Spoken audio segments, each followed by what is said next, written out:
दोस्तों अदानी ग्रुप की बात करें तो बहुत बड़ी गुड न्यूज इनको मिल चुकी है। एक्सपर्ट कमेटी ने कहा है कि पहली नज़र में कोई फर्जीवाड़ा नहीं है और आगे की जांच अब सेबी करेगी। तो जो एक्सपर्ट कमेटी है उन्होंने अपना यहाँ पे नजरिया साफ कर दिया है कि अदानी ग्रुप की तरफ से किसी कानून का कोई उल्लंघन नहीं किया गया है और एक तरह से ये बहुत बड़ी जीत है अदानी ग्रुप की। अब आप देख सकते हो कि एक्सपर्ट कमेटी ने फ्राइडे के दिन देखे तो सुप्रीम कोर्ट में अपनी रिपोर्ट प्रस्तुत की। कमेटी ने अपनी रिपोर्ट में कहा कि अदानी समूह और हिंडनबर्ग मामले में सभी जांच को समय से पहले पूरा करने की जरूरत है। एक्सपर्ट पैनल ने मौजूदा वक्त में निष्कर्ष नहीं निकाल सकते कि कीमतों में हेरफेर के आरोप में रेगुलेटर से भी विफल रही है। रिपोर्ट में साफ साफ कहा गया कि मौजूदा नियमों और कानूनों का अगर ध्यान से देखें तो प्रथम दृष्टया किसी प्रकार का कोई उल्लंघन नहीं पाया गया, यानी एक तरह से क्लीन चिट दी गई है अदानी ग्रुप को इस रिपोर्ट के अंदर। और सुप्रीम कोर्ट में देख सकते हो स्पेशल कमेटी ने कहा है कि भारत के मार्केट रेगुलेटर यानी सेबी ने अदानी समूह की संस्थाओं के स्वामित्व के संबंध में अपनी जांच में निष्कर्ष पेश किए हैं। एक्सपर्ट कमेटी का यह भी कहना है कि इसी साल 24 जनवरी के बाद अदानी के शेयरों में रिटेल निवेशकों का निवेश बढ़ गया है। इस आधार पर यह निष्कर्ष निकाला गया कि भारतीय शेयर बाजार में पूरी तरह से अस्थिर नहीं था। रिपोर्ट में यह भी कहा गया है कि अदानी के शेयरों में गिरावट वास्तव में बहुत अधिक थी, जो हिंडनबर्ग की रिपोर्ट की प्रकाशित होने की वजह से हुई। सुप्रीम कोर्ट की ओर से गठित एक्सपर्ट कमेटी की रिपोर्ट में कहा गया है कि अदानी ग्रुप ने सभी लाभकारी मालिकों का खुलासा किया है। ये भी कहा है कि सेबी ने ऐसा कोई आरोप नहीं लगाया है कि अदानी के लाभकारी मालिकों की घोषणा को वो खारिज कर रहे हैं। हिंडनबर्ग की रिपोर्ट आने के बाद अदानी की रिटेल हिस्सेदारी में वृद्धि हुई है।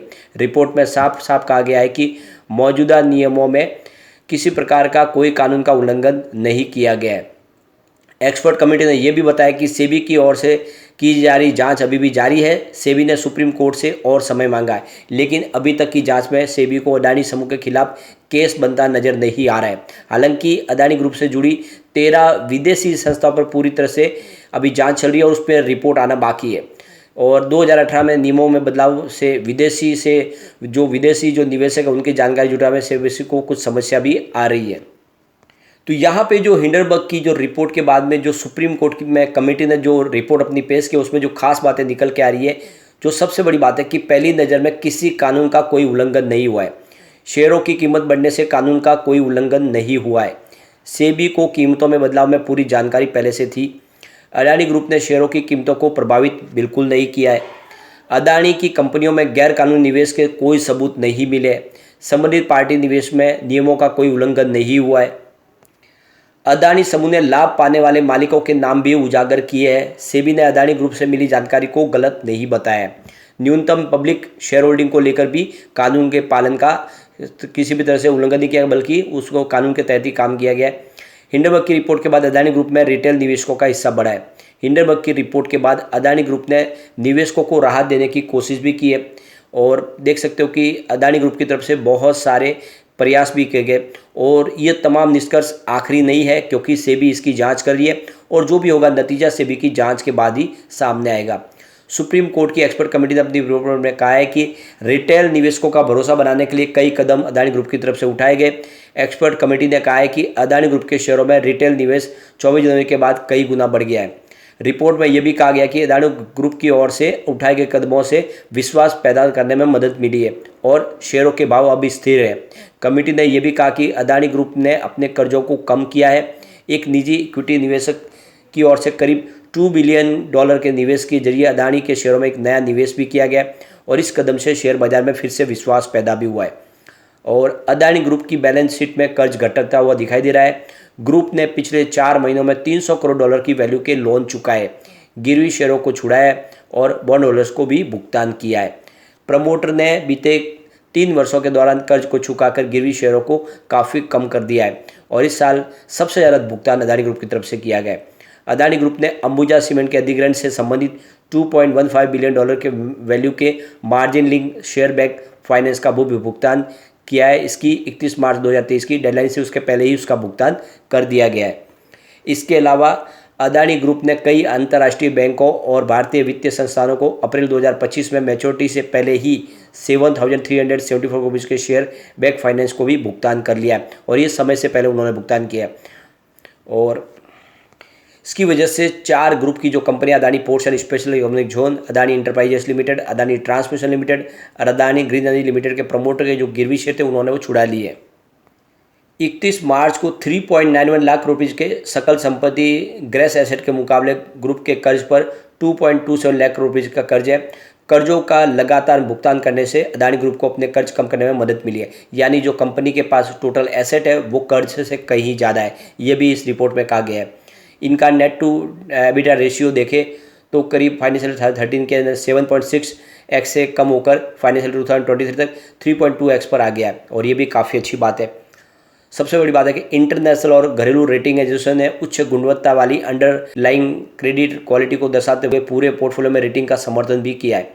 अदानी ग्रुप ने पूंजी के अन्य स्रोतों का इस्तेमाल करके बैंकों के लिए अपने एक्सपोजर को कम भी किया है और लॉन्ग टर्म डेट पोर्टफोलियो को लगातार डाइवर्सिफाई भी किया है। इसके अलावा MUFG, SMBC और Mizo standard chartered bank, Barclays bank और DB कंसोर्टियम बैंक ने बैंकों के अदानी ग्रुप के प्रति भरोसा जताया और वो और कर्ज भी देने को बिल्कुल तैयार है। यानी एक तरह से देखें तो बहुत बड़ी क्लीन चिट मिली है, और ये जो जांच रिपोर्ट है इसने क्लियर किया कि अदानी ग्रुप की तरफ से किसी भी प्रकार का कोई हेरफेर नहीं किया गया है, और सेबी अपनी अंतिम रिपोर्ट देगी, उसके बाद में दूध का दूध और पानी का पानी हो जाएगा। अब जैसे कि रिपोर्ट निकल कर आए उसके बाद में फिर से विपक्ष एक्टिव हो चुका है, और उनका कहना है कि ये जो कांग्रेस की तरफ से इल्ज़ाम लगाया गया, उनका कहना है कि ये जो रिपोर्ट है ये पूर्व अनुमानित है, यानी ये निष्कर्ष पहले से ही निकाला जा चुका है कि ऐसा ही हुआ है। उन्होंने एक तरह से पूरी तरह से क्लीन चिट दे दी है अदानी ग्रुप को इस रिपोर्ट के माध्यम से, और जैसा कि हमें डर था वही हुआ, इसीलिए हम JPC की बार बार मांग कर रहे थे, और आप देख सकते हो कि इस रिपोर्ट को पूरी तरह से घुमा दिया गया है और अदानी ग्रुप को क्लीन चिट दे दी गई एक तरह से। अब रिपोर्ट को घुमा घुमा के बताया भी जा रहा है कि इसमें अभी रिपोर्ट जांच बाकी है, लेकिन सब कुछ तो बता दिया गया है कि अदानी ग्रुप की तरफ से कोई भी नियमों में किसी प्रकार का हेरफेर नहीं किया गया, उन्होंने सारा काम नियमों के तहत किया गया। तो जो रिपोर्ट जो कह रही है कि आने वाले समय में फैसला भी उसी हिसाब से आने वाला है, तो कुल मिला के एक तरह से ये देखें तो जो क्लीन चिट देना सुप्रीम कोर्ट के अंदर समिति का, ये बिल्कुल हजम नहीं हो रहा है विपक्ष को, और उनको लग रहा है कि अदानी ग्रुप ने बहुत कुछ किया घोटाला, और ये सारा का सारा क्लियर तभी होगा जब JPC का गठन होगा। लेकिन सबसे जो बड़ी बात है कि सुप्रीम कोर्ट की कमेटी के ऊपर भी उनको भरोसा नहीं है, तो JPC में तो ऑलरेडी सदस्य जो होंगे वो सब ज़्यादा करके मेजोरिटी तो सरकार के होंगे, फिर वहाँ कैसे फेयर फैसला होगा। तो कुल मिला के अब विपक्ष के पास से मुद्दा ये हट रहा है, और आने वाले समय जो विपक्ष है इसको धारदार नहीं कर पाएगा, क्योंकि धीरे धीरे ये सब क्लियर हो रहा है कि अदानी ग्रुप ने किसी प्रकार का कोई घपला नहीं किया। लेकिन अभी सेबी अपनी अंतिम जांच देगी, 3 महीने का समय दिया गया, उसके बाद सारा का सारा फैसला हो जाएगा। लेकिन इसके बीच में अदानी ग्रुप को बहुत ज़्यादा नुकसान भी हुआ, करीब $10 बिलियन का नुकसान हुआ। MSCI इंडेक्स में जो वेटेज कम किया अदानी ग्रुप का, उसका नुकसान इनको देखना पड़ा। अब आप देख सकते हो कि एक सप्ताह के अंदर ही बड़ा झटका लगा। दरअसल स्टॉक के अंदर गिरावट की वजह बनी है कि जो MSCI इंडेक्स ने उन्होंने इसकी वेटेज कम किया है। ग्रुप की 2 कंपनियां जो है उसमें जो वेटेज था उसको कम कर लिया गया, उसका इफेक्ट नेगेटिव देखने को मिला है। MSCI इंडेक्स ने अदानी टोटल गैस और अदानी ट्रांसमिशन को बाहर करने का फैसला किया, जो कि इस महीने के अंत से प्रभावित हो जाएगा। इस फैसले के बाद दोनों स्टॉक के अंदर काफ़ी ज़्यादा गिरावट देखने को मिली है, और आप देख सकते हो कि पूरा का पूरा इसका जो असर है वो अदानी ग्रुप के ऊपर देखने को मिला। अदानी ग्रुप के शेयरों में भारी गिरावट देखने को मिली, और काफ़ी ज़्यादा जो है लोगों को नुकसान भी। इसके अलावा देखें तो अदानी ग्रुप जो देखें तो यहाँ पे फंड रेज करने की कोशिश करी है क्वालिफाइड इंस्टीट्यूशनल प्लेसमेंट के माध्यम से, जिसकी वजह से भी लोगों को काफ़ी ज़्यादा चिंता है।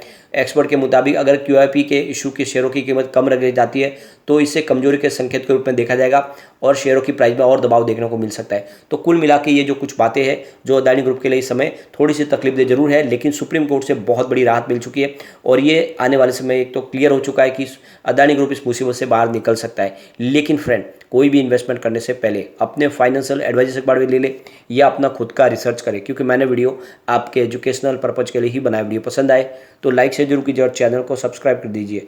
Thank you friend.